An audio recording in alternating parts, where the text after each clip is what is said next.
কালকের থেকে সোশ্যাল মিডিয়ায় একটা ভিডিও ঘুরে বেড়াচ্ছে, যেটা নিয়ে ইতিমধ্যেই বাংলাদেশে হইচই সৃষ্টি করেছে, প্রতিটি মহলে নিন্দার ঝড় উঠছে।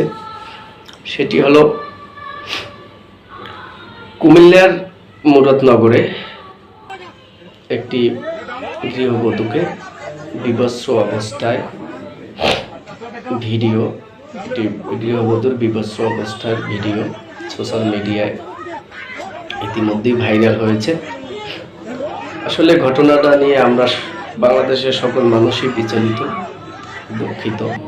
যত অপরাধ করুক নয় কেন, সেটা এভাবে একটা মেয়েকে বা একটা মহিলাকে এভাবে একদম উলঙ্গ করে এভাবে ভিডিও করে সোশ্যাল মিডিয়ায় ছাড়াটা কতটা জঘন্য অপরাধ, কতটা জঘন্য কাজ, কতটা পশু হলে এরকম কাজ করতে পারে। আসলে সোশ্যাল মিডিয়ায় যখন ভিডিও ক্লিপটি দেখেছিলাম, জানতে ইচ্ছে করছিল আসলে ঘটনাটা আদৌ কি, ঘটনাটা কি।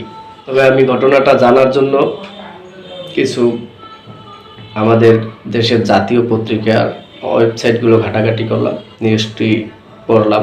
সেখানে ঘটনাটা দেখলাম, যেটা হলো সেই নিউজে বলা হচ্ছে যে কুমিল্লার মুরাদনগরে যে ঘটনাটি ঘটছে সেটি একটি হিন্দু পরিবার, যে মহিলা রাতে একা বাসায় শুয়ে আছে। তাদের গ্রামের পাশেই একটি অনুষ্ঠান হচ্ছে হিন্দুদের, সেখানে তাদের পরিবার সবাই সেই অনুষ্ঠানে গেছে এবং ঘরের ভিতরে সে মহিলা একা ছিল। তার প্রতিবেশী আরেক লোক, যার সাথে টাকা পয়সার লেনদেন করত,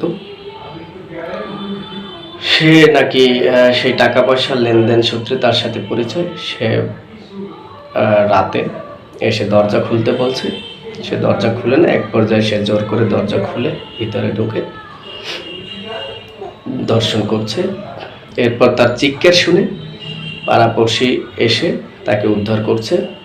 নিউজের যে বর্ণনা ঘটনার, সেই বর্ণনার সাথে ভিডিওর আমি মিল পাচ্ছি না। কারণ একটা মেয়েকে জোরপূর্বে ধর্ষণ করলে, তার চিৎকার শুনে মানুষজন আসলে মেয়েটিকে আগে সেভ করবে, তারপর ছেলেটিকে বাটাম দেব যা দেবে, ইচ্ছে মতো দেওয়াই উচিত। কিন্তু ভিডিওর চিত্রে ঘটনাটা রহস্যজনক। ঘটনার বর্ণনার সাথে আর ভিডিওর সাথে আমি মিল খুঁজে পাচ্ছি না।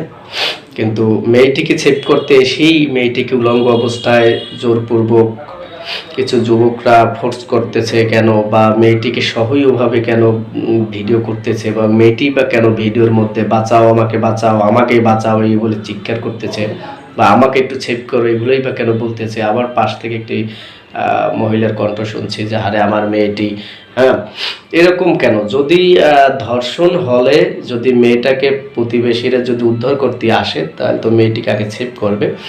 এখানে বড় একটা কোনো রহস্য রয়েছে। হয়তো ছেলেটি বা মেয়েটি, যেটা বলেছিলাম যে তাদের উভয়ই সম্মতিতে সম্পর্কে লিপ্ত হয়েছে, এবং যে কোনো কারণে প্রতিবেশীরা টের পেয়ে এটা আসলে এইভাবে ঘটনাটা ঘটিয়েছে। কিন্তু আমার মনে হলো, তাই আমি শেয়ার করলাম। কিন্তু আপনাদের কি মনে হচ্ছে সেটা আসলে কমেন্ট বক্সে জানিয়ে যাবেন। আর নিজের স্বেচ্ছায় হোক, যাই হোক, ঘটনাটা এখন আলোচিত, এটার দৃষ্টান্ত বিচার হতেই হবে।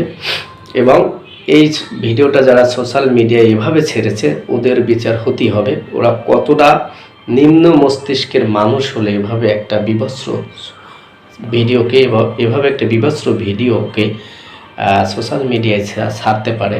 আমি শিওর ওই কুত্তার বাচ্চাগুলো ওদের মা বোনদের এভাবে বিভৎস অবস্থায় প্রত্যেকটা মানুষের সামনে প্রেজেন্ট করতে পারবে, তাতে কোনো সন্দেহ নেই। আল্লাহ হাফেজ, ভালো থাকবেন।